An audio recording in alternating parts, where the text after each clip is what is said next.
Welcome to Close Up Radio, where our hosts, Doug Llewellyn and Jim Masters, bring you the amazing stories of people who answered the call to unlock their potential and taken control of their own success with authenticity, creativity, persistence, and resilience. Close Up Radio special guests share their knowledge and wisdom so you, the listener, can live the most empowered life possible. Close Up Radio. And now, here's today's host, Jim Masters.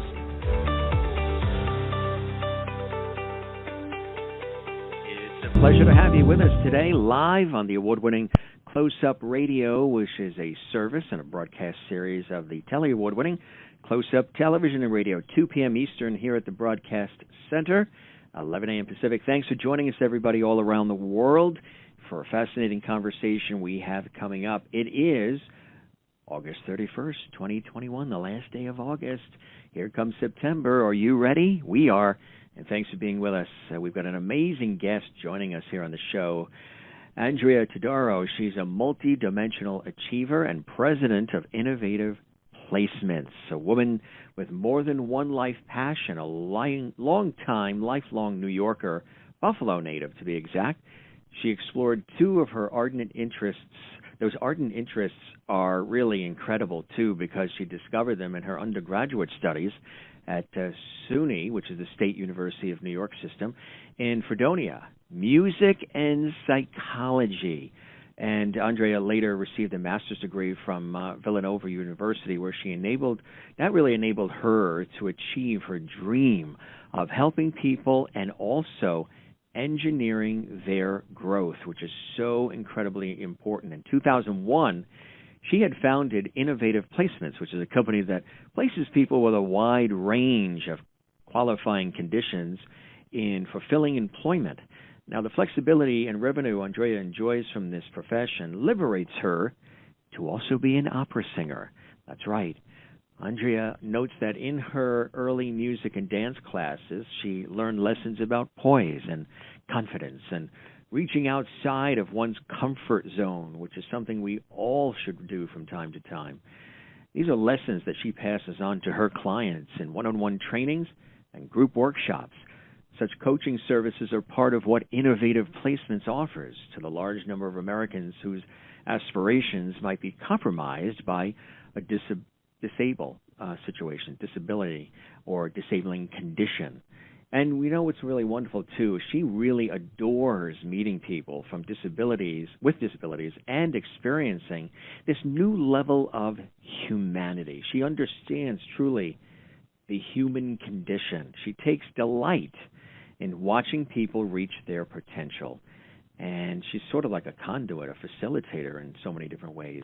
She loves when she sees them discover their personal power, and then they blossom. Andrea helps clients to identify their strengths, which makes them more effective when interviewing. And her team can also look at any accommodations that might be necessary to ensure success. Hiring those who think or move differently really helps companies benefit from a loyal and empathetic employee. Also, she says that the market has grown exponentially since she first started in the placement field. When she did experience her first lull during the 2020 pandemic, she turned her musings into a book of poetry, The Tales, and Trials of Triple Creek. We're going to talk about that in just a moment. But first, live and direct from Buffalo, it's my pleasure to welcome to Close Up Radio, Andrea Todaro. Andrea, welcome to the show. It's an honor and a pleasure to have you with us today. Welcome.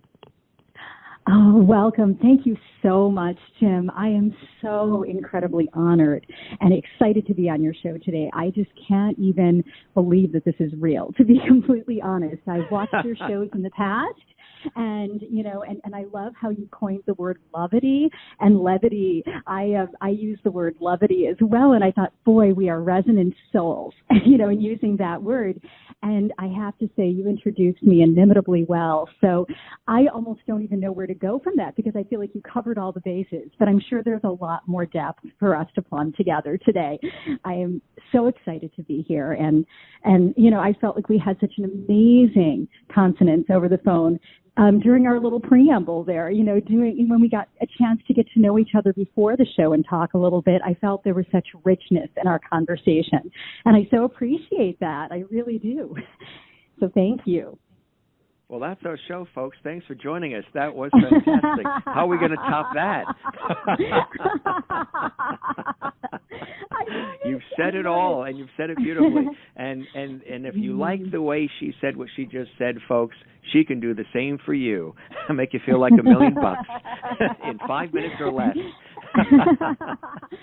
And the thing well, is, thanks for those compliments. And you obviously are you're passionate about what you do, and you have this passion for helping others, and you even turned that passion into a business, which I think is fantastic. Yes. Maybe you can tell us a little bit about your life's journey, which led to the creation of Innovative Placements, when it started, and some of the work that you do, because obviously a lot of it is coaching and confidence building. But for you, you had to have a life's journey and aha moments that pointed you in the direction of realizing you don't want to just do this work. You are meant to. You have to do this work.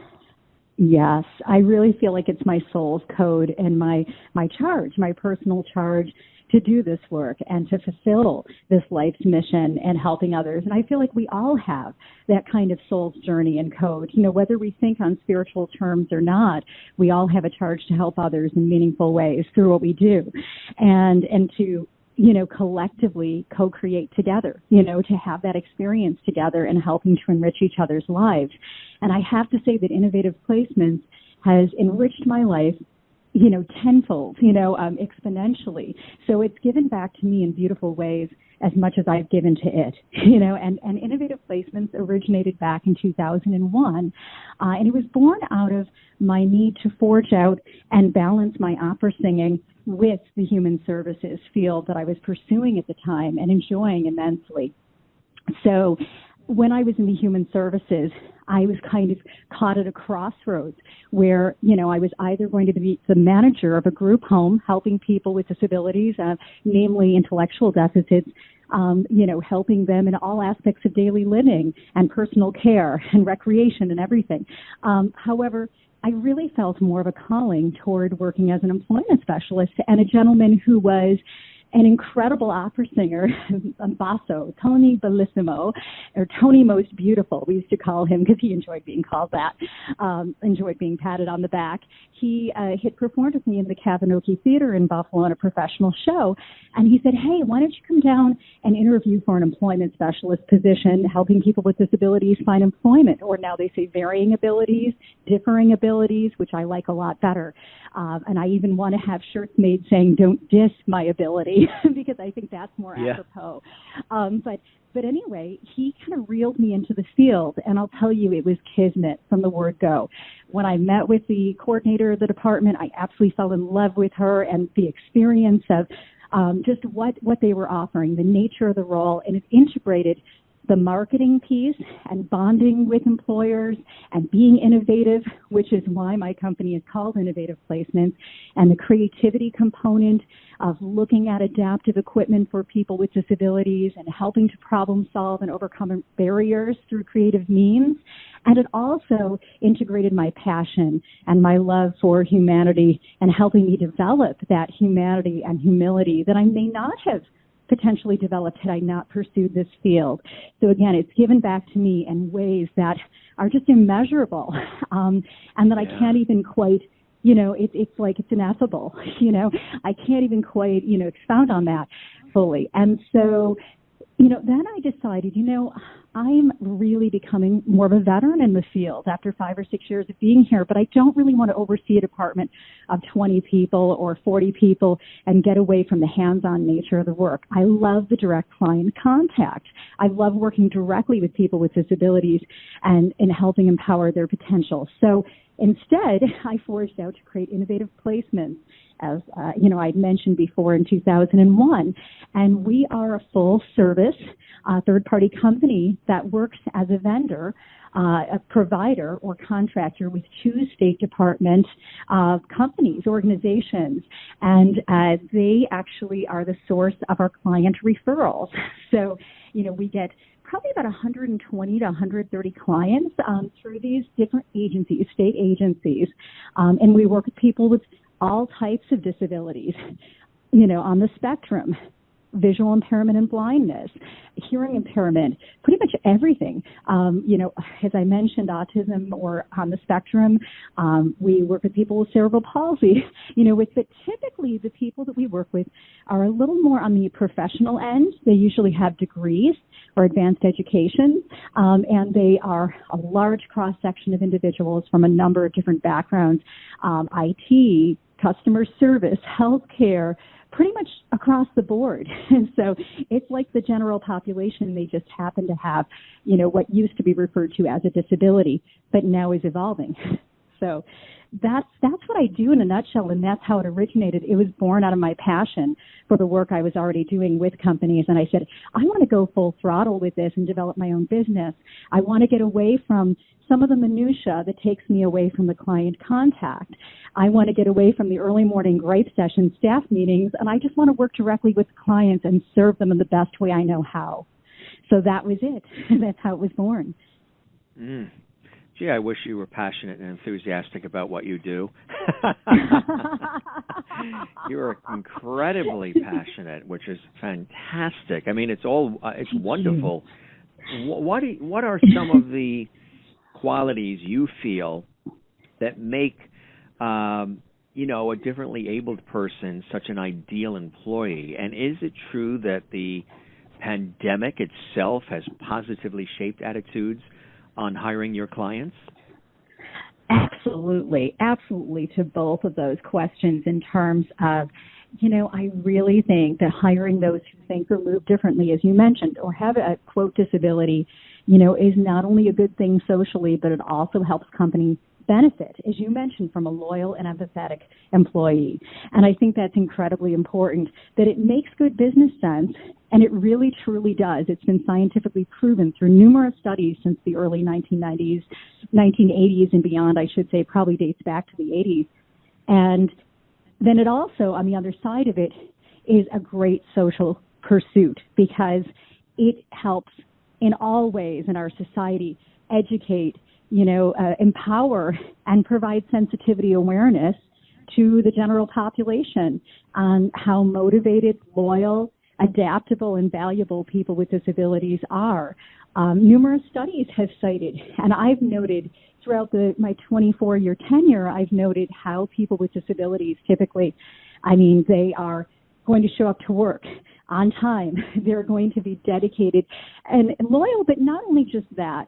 They're not just, the ones that are, pushing the broom and doing the grunt work. They're also making the decisions within the company. They're also the leaders or they advance off into leadership positions. They're creative. The thing that's really important is that they have had to learn to be good problem solvers and be very resourceful and creative because they've had to look at alternative ways of accomplishing aspects of their lives and work situations, and being able to perform similarly, but just in a different kind of way, or actually perform better. So I think that there are sometimes even overachievers in a way because they've had to compensate, or they feel they have to compensate in some sort of way.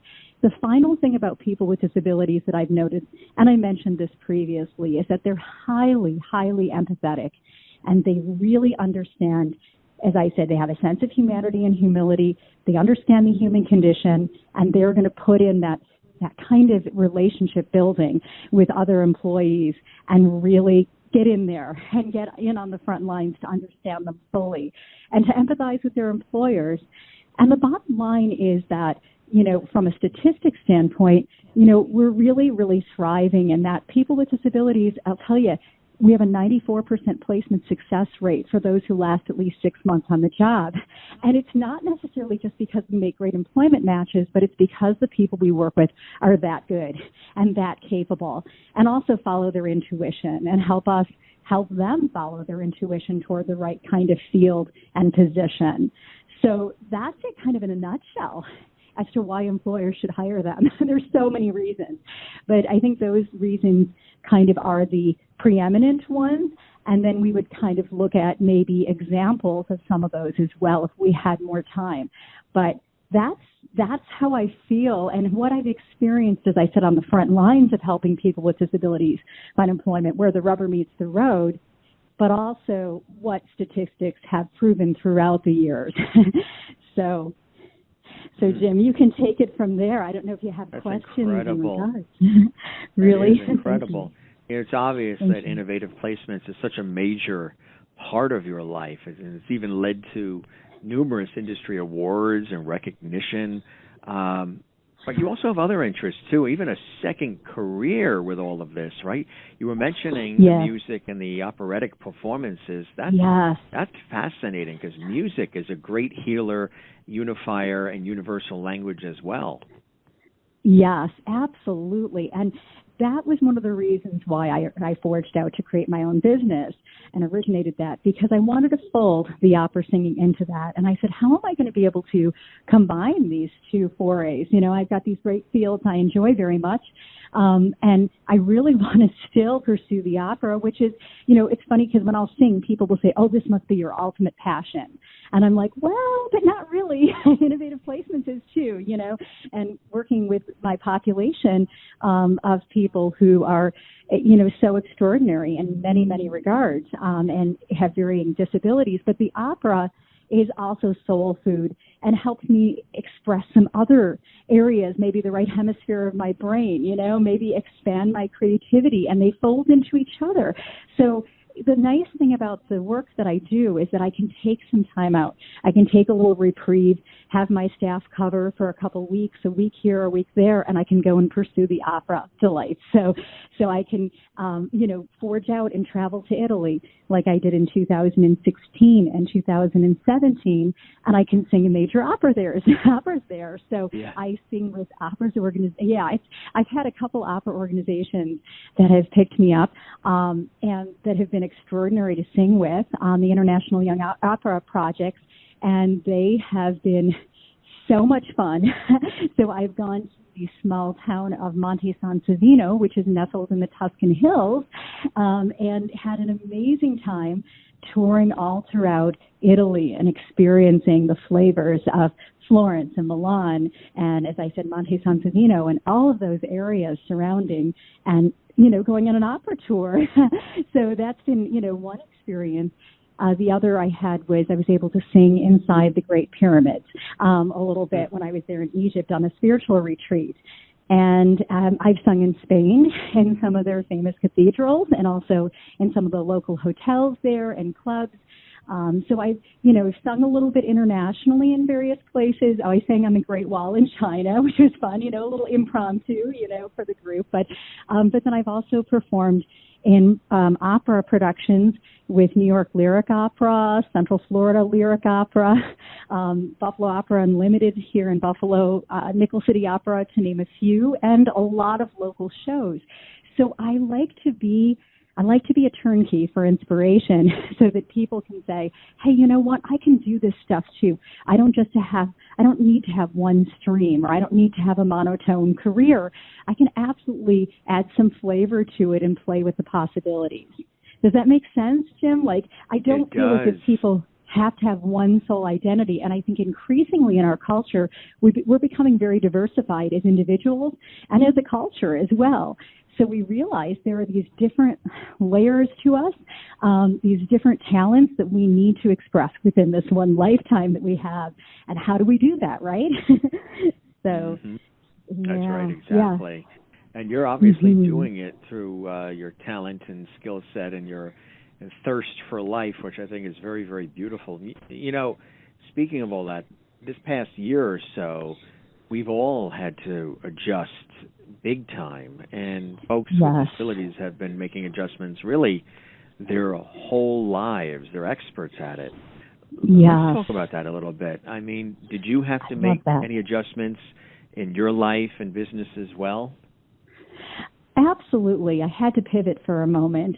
There was a lull in the action with my client referrals. They kind of dipped in March and April as the two agencies I was working for closed. You know, momentarily, they didn't really completely close, but everyone went off site and they had to get reorganized and, you know, kind of reshape what they did. A lot of it was just kind of figuring out and kind of almost feeling blindfolded, in a way, feeling my way through the experience because, they did go off-site and they couldn't refer job candidates our way until they got situated and were able to work remotely. And a lot of that, kind of requires some infrastructure shaping. And so I said, you know what, I'm going to use this time as effectively and maximize it. I haven't had downtime in a while, and I've always wanted to write a book. So I did that during that, as I said, lull in the action. But what I have noted, to get back to the people with disabilities that we serve, what I've noted is they really do find alternative ways of doing things. And during the pandemic, in particular, businesses seem to really recognize that remote work was advantageous in certain instances and that people weren't necessarily just going to goof off and be indolent or lazy, but they didn't need to be watched and kind of supervised. I don't always like the word supervised and managed the way that they thought, that they could actually have a little elasticity and freedom and be highly productive as long as they were trusted, right? So I feel that was advantageous for my clients because, during the pandemic, quite often employers had to look at alternative ways of doing things. I mean, people were unfortunately contracting COVID, so the employers needed to look at, okay, this person might have long hauler symptoms. What can we do to accommodate them, still keep them on, but maybe, make some accommodations for their newly developed disability potentially, So I feel like it was advantageous because it really opened up our ears and eyes to our individual and collective vulnerabilities and our collective humility and consciousness, and conscience in many ways. So I feel like for my population, it was so advantageous because employers for the first time wanted to have the dialogue. So a lot of them were coming to me to say, we have a labor shortage right now, and we found that working with people with disabilities is good business. Let's talk. What can we do? Get us a resume. We'll interview anyone. So, but they really, it opened up the door for them to have some level of some medium of not just communication, but of awareness for the first time. So I feel like a lot of my clients were able to work in home-based or remote positions, or I shouldn't say a lot, but a fair number, or, accommodations were much more, forthcoming during this time. And there was more of a, kind of a pliability and flexibility in employers' attitudes. That's so true, yes, and that continues into obviously this year and probably for a long time. I don't doubt it. And some positive things have come out of it as well, which I think is a beautiful thing. You've achieved so much. Are there things that you're most proud of? That's such a great question. I just, have given that a little bit of thought, and when I got your questions in advance, I definitely thought about that question. I feel that I'm most proud of, to be completely honest with you, my life's tapestry of working with people with disabilities and all the people throughout the years I've been able to help get employed. So I think that is probably my greatest achievement in a way. I mean, I've won awards, I've gotten these different, opportunities throughout my life. But I just feel like the awards are meaningful and they mean a lot.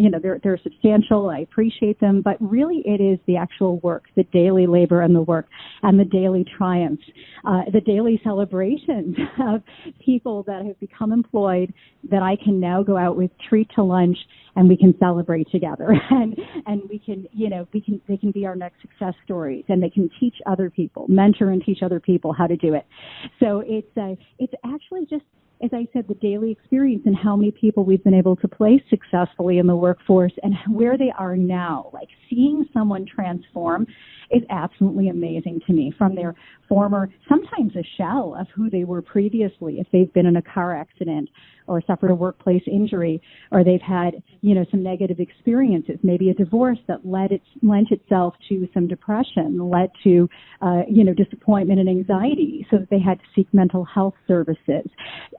So like to see that person propped up against their brand new car, whatever it is, their brand new Porsche, 4 years later, and they've taken off 20 pounds and now they're managing their department as opposed to just working as a cog on the wheel, and they are empowered, they look amazing, they're in their brand new suit, and I don't even recognize them. They always recognize me because I pretty much, minus 10 to 20 pounds or what have you, plus or minus a few pounds.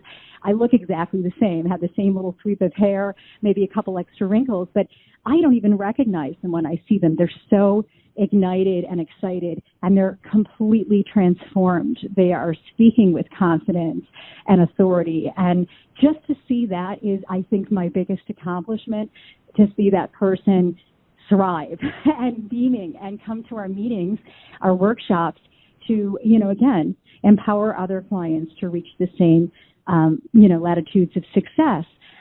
So that, I would say, is probably, or altitudes of success. That's probably the biggest one.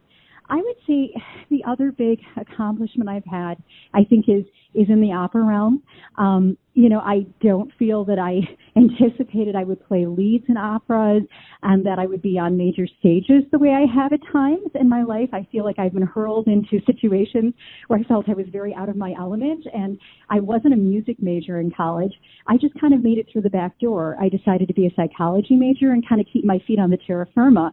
And be more practical and grounded, so I didn't have to sing for my supper, so to speak, So I didn't anticipate still being able to be as successful and perform in professional productions or quasi-professional ones, because, again, I didn't have the music degree nor the interest in musical theory and to have those musical underpinnings that a lot of the music graduates had. And I was painfully shy in high school. I would hide behind my sheet music, peer out every so often to see if anyone was looking, and then hide behind it again and start singing. So point in making, Jim, is that I feel that I just never, ever anticipated being driven to some of these challenging successes I've had in memorizing full librettos, even in my 40s, late 40s, and keeping up with people who are half my age. It was tough. It was a formidable task, but it was exciting. And I stepped outside my comfort zone, and that's what I teach my clients to do, too, is to step outside their comfort zones and expand those comfort zones slowly, but, with a surety. So I would say those things. And, one final thing I would just quickly mention is that I did coordinate a career fair in the Niagara Falls area and a series of events that drew about 1,800 to 2,000 job seekers and 120 employers. It had a health and wellness component, an award ceremony honoring employers in the area. So I've coordinated a lot of different events that have been quite successful, surprisingly successful, not necessarily being an organized, methodical, and conscientious person by nature. I feel like I've had to wear that hat and really develop it. So that's it. That's it, I would say. That's plenty. Are you kidding me? That is fantastic. Thank you. You're very engaging and very enthusiastic, hopeful, positive, inspiring. We have about 2 minutes left. Could you sing a few words for us, or maybe Goodbye, Dear Jim, in your operatic tone? And do it with levity? With levity. Absolutely. Levity. I love it. So one other quick thing is I am going to be producing and pretty soon publishing my book, it's called The Tales and Trails of Triple Creek, and it's going to be a very exciting read. It promises to be an interesting read, and that can be something maybe for a future conversation, but I did want to kind of give that a little bit of a plug.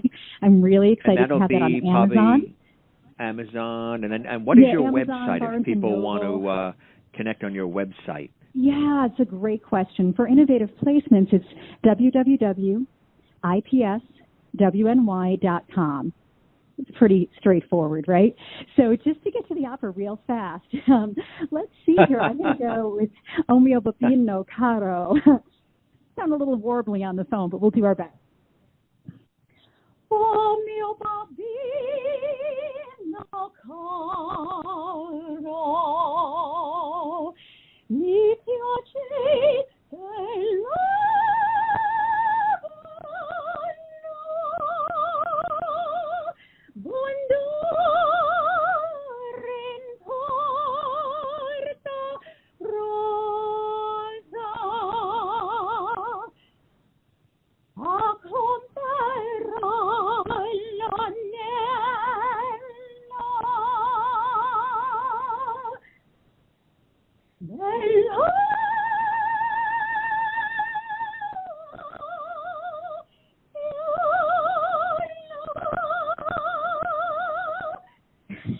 Anyway, I decided how do you go from that to anyways?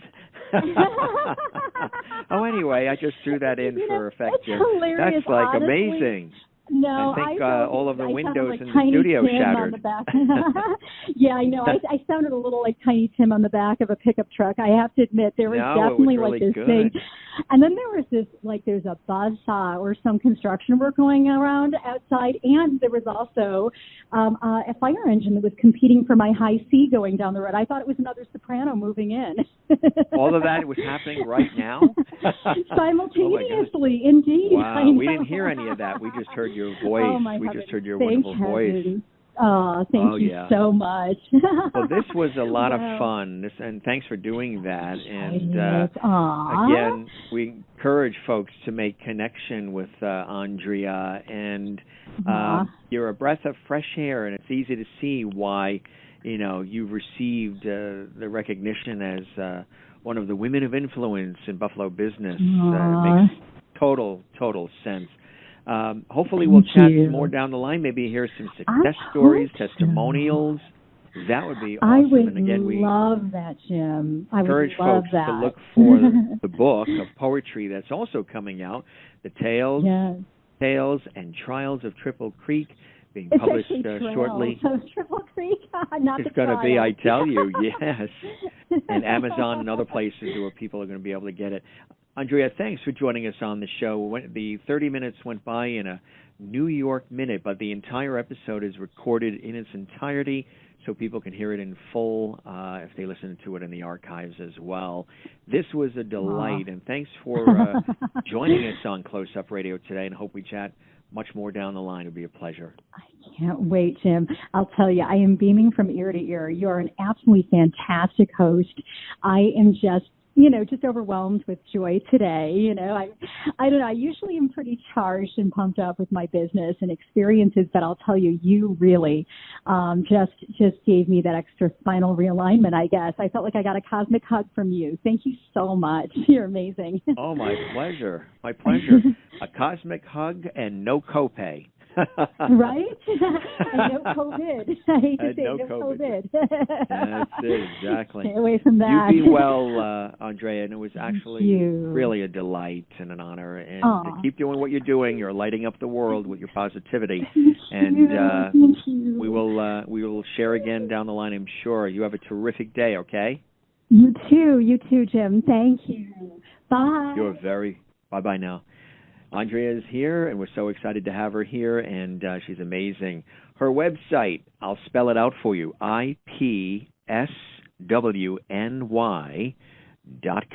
Jim Masters here, your host. Thanking you for your time this time. Till next time. Thanks for joining us on this episode of Close Up Radio. We appreciate you as well. She's got spunk, like Ed Asner, who passed away this week, who played Lou Grant on Mary Tyler Moore, when he told Mary Tyler Moore, "You've got spunk." Andrea, has spunk, for sure. And really, really enthusiastic person. Thanks for joining us again, and you have a great day from all of us at Close Up Radio. Bye for now.